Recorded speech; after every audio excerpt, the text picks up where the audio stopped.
Hello dear friends. In this video we are going to see how to customize Windows terminal prompt to make it developer friendly. In order to customize Windows terminal prompt we need to perform these steps.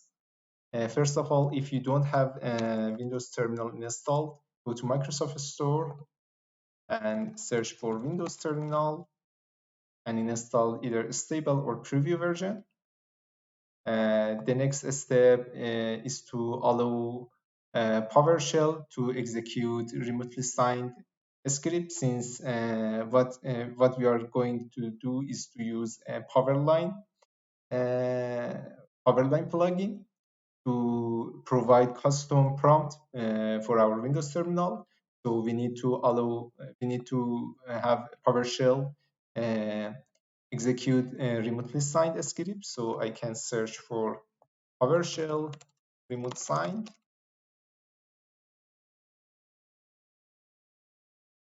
and I need to execute this command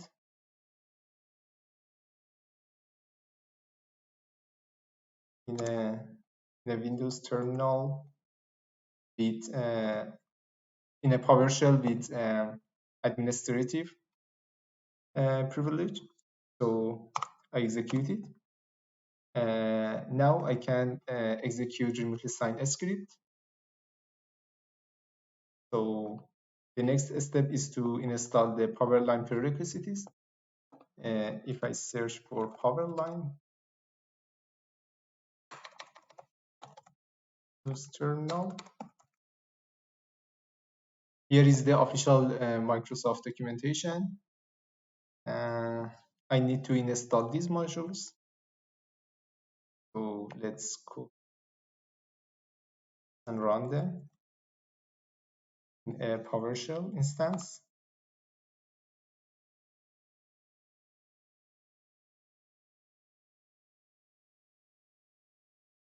And the next module, once I have them installed, I need to create a PowerShell profile. This is different than Windows Terminal profile. So let's see how to create a PowerShell profile.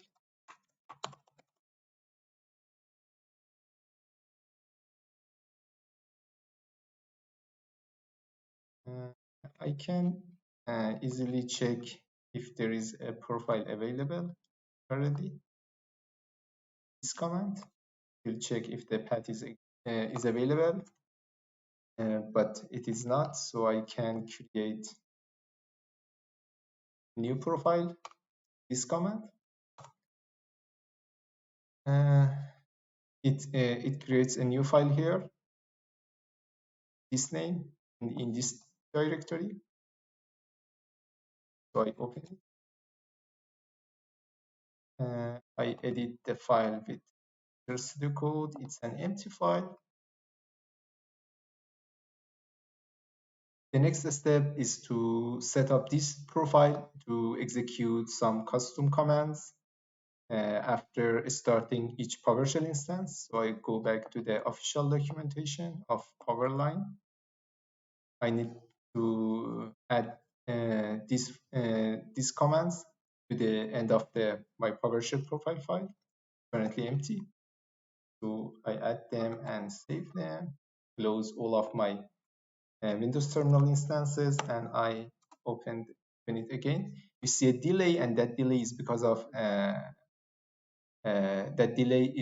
of loading of those custom scripts. Since I already have it configured, you see that everything is okay. But in a new machine, in a new setup, you will probably see some problem with the with rendering of some of the special characters. So if you have this problem, then you need to search in the official documentation for fonts, and you can see that you need to install this font, Cascadia Code PL. You can easily search in Google for this font, and you can obtain it from its repository, this zip file. I can show you This is the content of the zip file. You can install the OTF. I installed all of these fonts in my system. And once you have them installed, you can go to Windows Terminal, Windows Terminal settings, open the JSON file, find your PowerShell profile. My PowerShell profile is this one. Probably if you are in a first setup, you see it as like this. And if you have the problem with the glyph rendering, you can easily search for font face and add the font name, this font name here, and save it. And just restart the Windows terminal, and you won't have the problem anymore.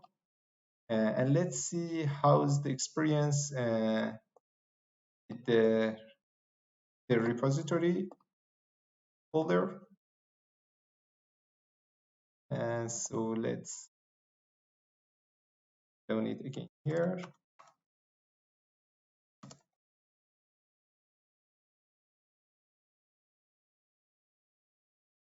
Switch to the, let me clone it first.